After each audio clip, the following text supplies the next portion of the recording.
Assalamualaikum warahmatullahi wabarakatuh, sahabatku, teman-temanku dimanapun Anda berada. Saat ini saya sedang di Bandara Soekarno-Hatta, sebentar lagi akan terbang ke Kalimantan. Ada pertanyaan ya, bahwa ada seorang wanita nampaknya di Kecamatan Bengkong ya, bertanya kepada saya, Pak, suami saya mau membantu mempercepat proses pembangunan rumah orang tuanya di kampung. Apakah itu sudah masuk kategori harus, Pak? Sementara saya ingin mengumpulkan biaya untuk kuliah anak saya. Nah, ini kan banyak sebenarnya kasus seperti ini yang terjadi di antara kita. Begini, kalau menurut hukum agama ya, kewajiban seorang suami itu 4 kelompok wanita: ibunya, istrinya, anak perempuan, dan saudara perempuan. Artinya 4 kelompok perempuan. Sebenarnya ketika sama-sama butuh, mana yang perlu didulukan? Islam mengenal hukum, ada yang namanya wajib, ada sunnah, ada makruh, ada mubah, ada haram. Jadi saya ingin berikan contoh ya. Kalau orang tuanya butuh duit 1 juta untuk berobat, istrinya butuh duit untuk membayar anak sekolah, mana yang paling darurat? Kalau gara-gara orang tua tidak dikasih uang 1 juta untuk berobat, tambah sakit parah, sakitnya tambah parah karena tidak diobati, sementara kebutuhan anak sekolah bisa ditunda, maka dulukan orang tua. Kenapa? Menyelamatkan nyawa itu jauh lebih baik ya.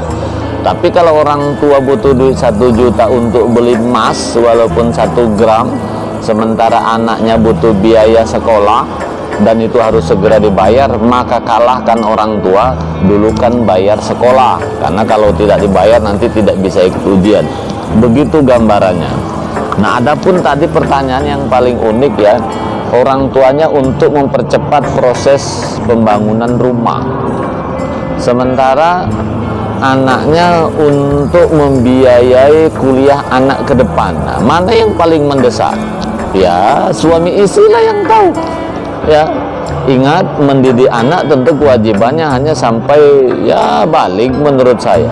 Tak ada kewajiban mendidik anak itu sarjana. Tidak ada kewajiban mendidik anak itu kepada orang tua, kepada anak harus sarjana S1, S2. Artinya menjadikan anak seorang sarjana tidak wajib juga kan?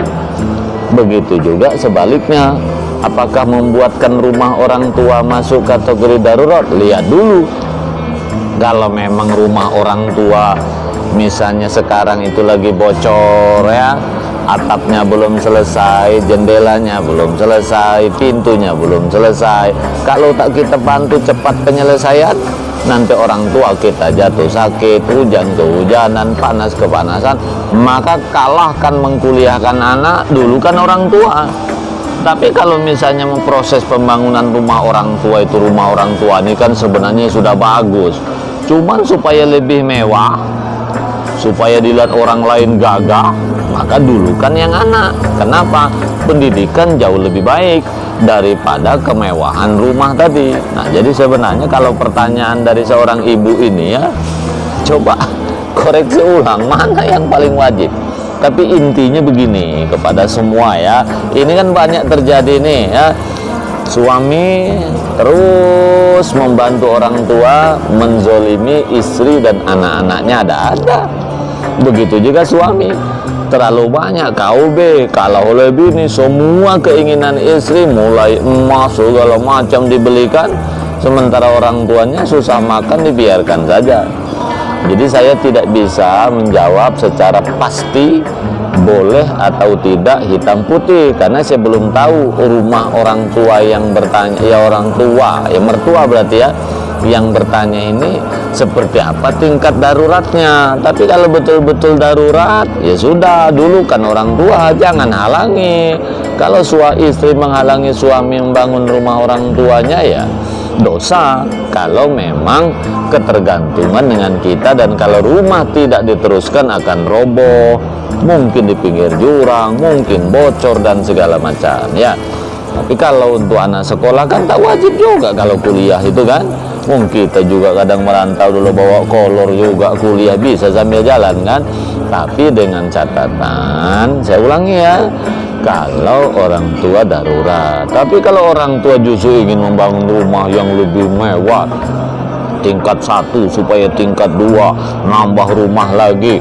Nah, sementara kita juga butuh untuk membiayai masa depan anak, ya orang tua harus dikalahkan dulu. Tapi menurut saya ya sudahlah, dua-duanya harus jalan saja. Maka seorang suami, jadilah suami yang hebat. Orang tua jangan sampai tidak dilayani, masa depan anak juga jangan sampai terbengkalai.